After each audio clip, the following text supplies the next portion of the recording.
오늘은 대림절기 첫 번째 주일입니다. 주님의 이름으로 모인 이곳 영락 예배당에 다시 오실 주님의 위로와 평화가 가득하기를 기원합니다. 주님의 뜻 안에서 교회의 택함을 받고 오늘 장로로 세움을 받는 13분을 비롯하여 안수 집사로 세움받는 20분에게 진심으로 축하를 드립니다. 여러분의 섬김을 통해서 교회와 하나님 나라가 더욱 든든하게 세워지게 될 줄로 믿습니다. 오늘 본문은 너무나도 유명하고 익숙한 말씀입니다. 이 말씀을 드리고 나서 조금은 후회를 했습니다. 어떻게 설교를 해야 할까? 이 본문 아브라함의 생애에 있어서 가장 극적인 장면이고 언제 읽어도 깊은 감동과 두려움을 주는 말씀이기도 합니다. 어느 날 하나님은 아브라함을 시험하기 위해서 이삭을 바치라고 명령하셨습니다. 여러분, 바치라는 말이 신학교 보내라는 말, 장로 만들라는 말, 그런 정도의 말이 아니지 않습니까? 창세기 22장 2절을 보니까 이 명령은 네 아들, 네 사랑하는 독자 이삭을 데리고 모리아 땅으로 가서 내가 네게 일러준 한 산 거기서 그를 번제로 드리라는 말씀이었습니다. 여러분, 이게 무슨 말씀입니까? 번제란 가죽만 빼고 모든 것을 불에 살라서 하나님께 드리는 제사입니다. 하나님이 아브라함아라고 부르시기에 아브라함이 예, 제가 여기 있습니다라고 대답을 드렸는데 하시는 말씀이 네 아들, 네 사랑하는 독자 이삭을 데리고 모리아 땅으로 가서 내가 네게 일러준 한 산, 거기서 그를 번제로 드리라고 하신 겁니다. 요즘 같으면 신문의 머리기사감입니다. 광신자의 소행으로 비판받을 일입니다. 아무리 생각해도 전혀 하나님답지 않으신 말씀을 하신 것으로 생각됩니다. 자, 그런데요, 참 신기하고 이상한 것은 하나님으로부터 이렇게 엄청난 요구를 받은 아브라함이 아무런 질문도 그 어떤 감정의 표시도 하지 않고 있다는 겁니다. 아무리 하나님의 말씀이라고 해도 22장 2절과 3절 사이에는 뭔가 약간의 해설이 있음직한데 전혀 없습니다. 도무지 이해하기가 힘든 그야말로 엽기적인 살인을 지시하는 하나님의 명령에 이의 제기나 탄식의 장면이 없다는 말입니다. 사람의 마음은 섬세하고 연약하여 상처나고 무너지기 쉽습니다. 아브라함의 마음도 무쇠는 아닐진데 얼마나 아프고 쓰렸겠습니까? 여러분, 이삭이 어떤 아들입니까?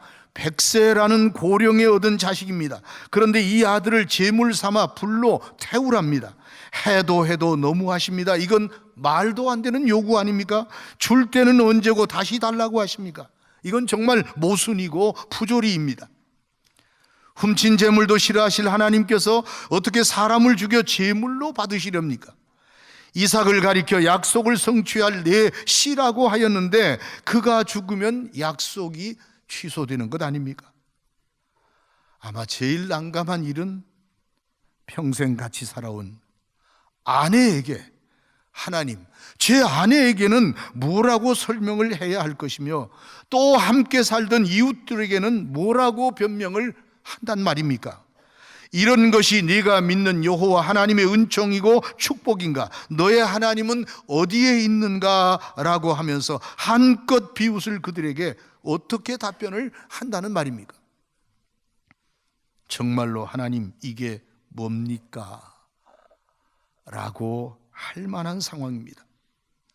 그런데 아브라함의 질문도 없지만 설명이나 이해를 구하는 하나님의 말씀도 없습니다. 이 정도의 명령이라면 왜 그렇게 해야 되는 정도는 알려주셔야 할 것 같은데요.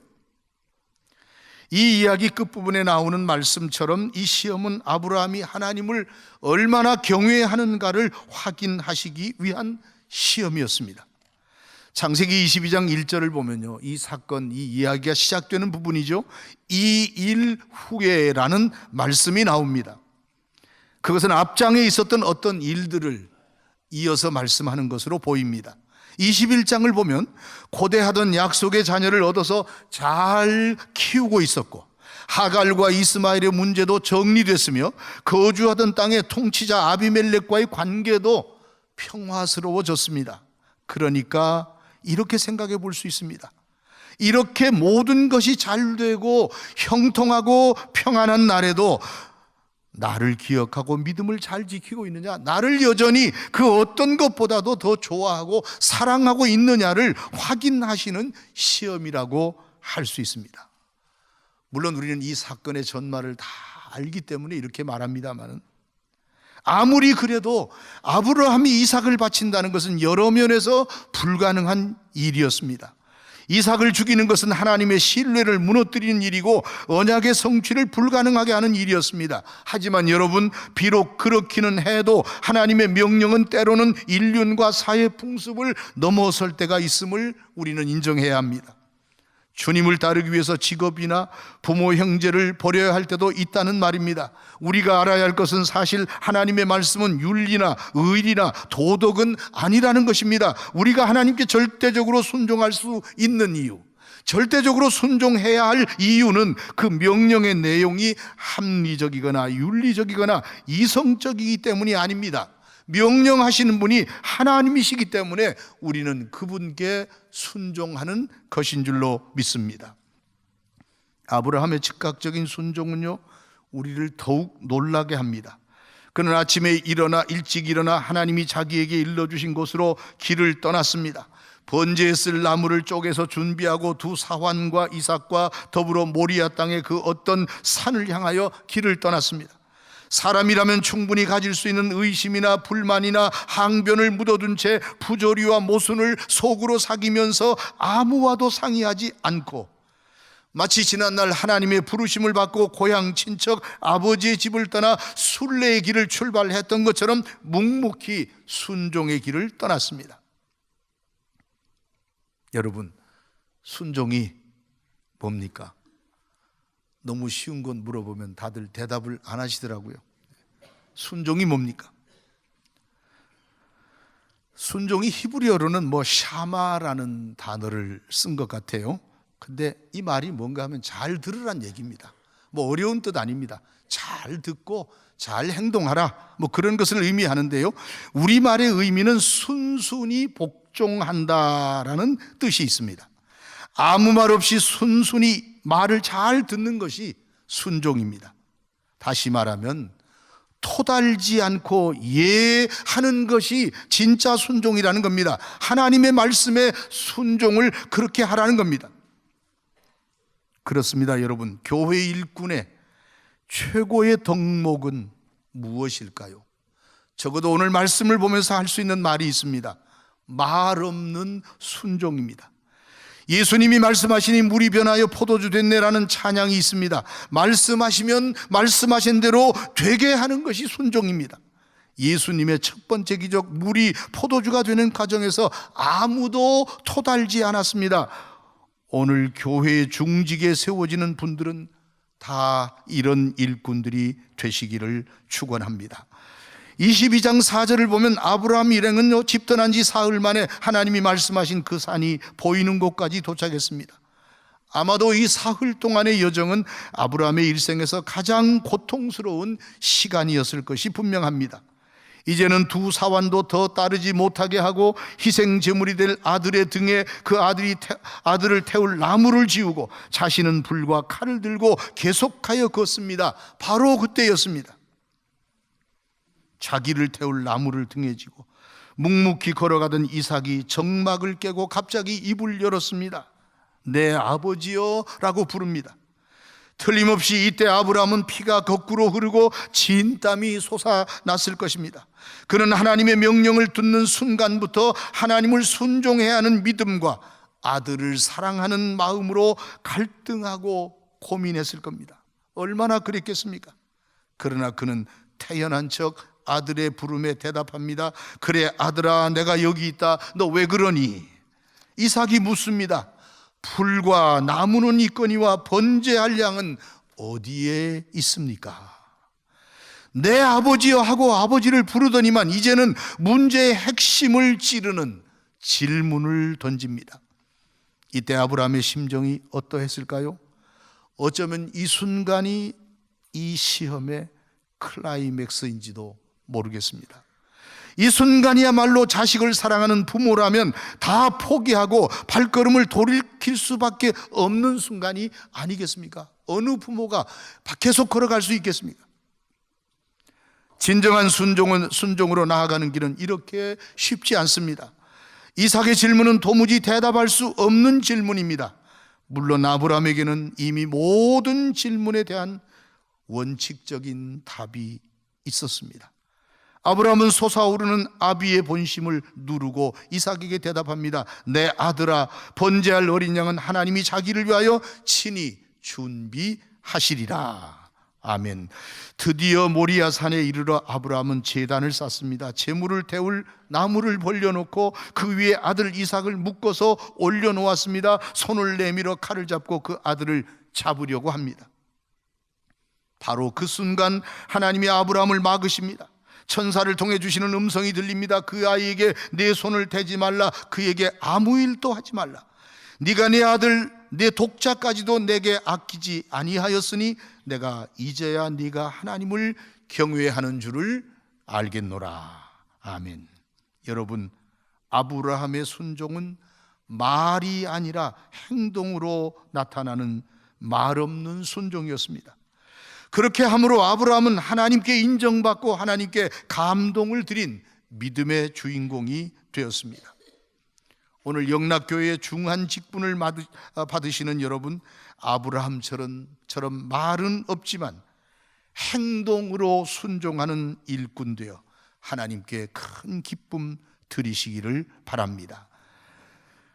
우리 하나님의 뜻을 따라 사람을 구원하시려는 예수 그리스도의 사역은 오늘도 계속됩니다. 그리고 계속되는 이 구원 사역을 위해 희생의 제물이 될 사람을 하나님은 지금도 찾고 계시는 줄로 믿습니다. 오늘 우리가 살피는 장면은 사실상 예수님의 십자가를 예표하는 사건입니다. 제물은 어디 있느냐고 묻는 이삭의 질문은 나무는 십자가요, 십자가는 있는데 이것을 짊어질 사람은 누구냐고 물으시는, 그런 사람을 찾으시는 하나님의 음성이 아니겠습니까? 십자가는 수도 없이 세워졌지만 함께 못 박힐 희생 제물이 없이 십자가만 서 있어야 한다면 어떻게 하겠습니까?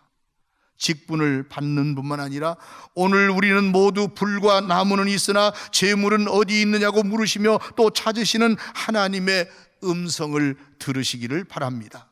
누가 그리스도를 이어서 이 나무를 짊어지겠습니까? 누가 이삭처럼 교회와 하나님 나라를 위해서 제물이 되시겠습니까? 저는 오늘 직분 받은 분들이 그런 순종의 제물로 선택되었다는 것을 말씀드립니다. 여러분은 주님의 몸인 영락교회와 하나님 나라를 위해 희생하고자 묶인 제물로 택함받은 존재들임을 자각하시기를 바랍니다. 그리고 그것을 아주 영광스럽게 여기시기를 바랍니다. 그리고 기왕의 중직자로 세움을 받으니 하나님께 드려지는 제대로 된 희생 제물들이 되시기를 바랍니다.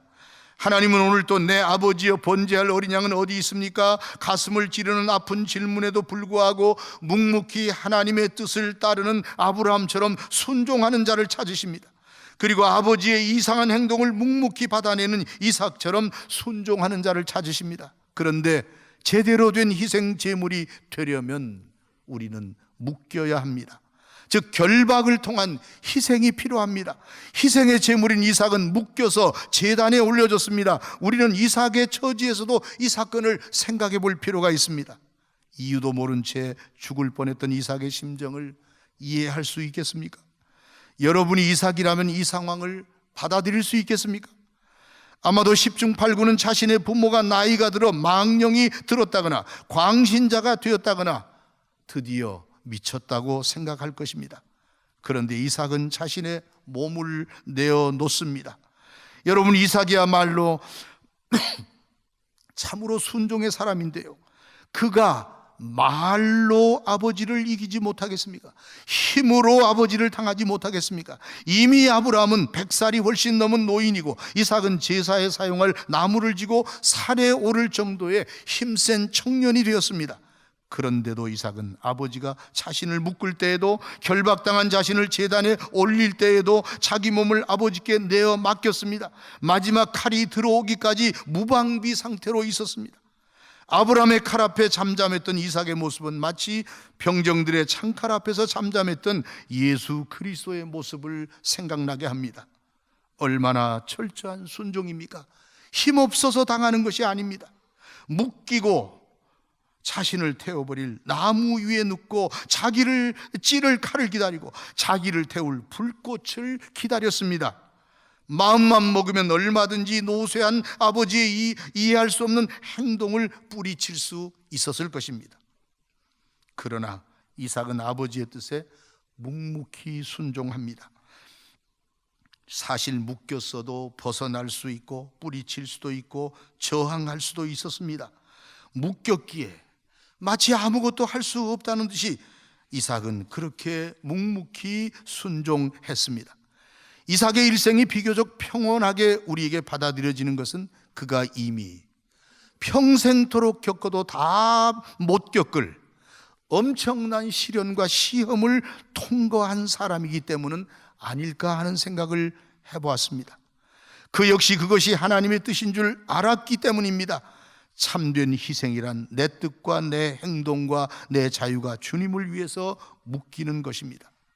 사실 직분이라는 것은요, 어떻게 보면 그 직분 받은 사람을 묶는 밧줄입니다.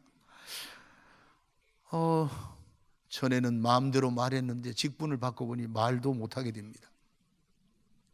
말 한마디도 조심스러워지고 행동거지 하나하나가 조심스러워집니다. 묶였기 때문입니다. 묶였다고 여기기 때문입니다. 옴짝달싹 못하도록 묶여있기 때문입니다. 이제 오늘 임직자 여러분은 그 밧줄에 이삭처럼 단단히 묶여야 합니다. 묶여서 사는 사람이 되시기를 바랍니다. 교회 일꾼들은 묶인 사람들입니다. 그런데 우리는 어떻습니까? 여러분, 그럴 수 있겠습니까? 서로 다투어 제물되기를 원하면서도 서로 물고 찢고 갈라지는 이런 불순종의 모습이 우리에게 있지는 않습니까? 말로는 내가 가장 적절한 제물이니 날 뽑아달라고 해놓고, 우리 영락교회는 그런 일이 없을 줄 압니다. 그런데 가끔 보면 교회들마다 날 뽑아달라고 그렇게 애썼는데 나는 안 뽑아줬다. 저 옛날에 그래서요 고소당한 적이 있습니다. 저하고는 아무 상관없는 일인데 왜 나를 걸고 넘어지더라고요. 왜 나를 안 뽑아줬냐는 거예요. 내가 그렇게 뽑아달라고 목사님한테 사인을 보냈는데, 내가 뽑을 수 있으면 제가 뽑지만은 내가 뽑는 거 아니잖아요. 교인들이 뽑잖아요. 그런데 그렇게 해놓고는 정작 희생의 자리에서는 모습을 감추는 것이 내 모습은 아니냐는 것입니다.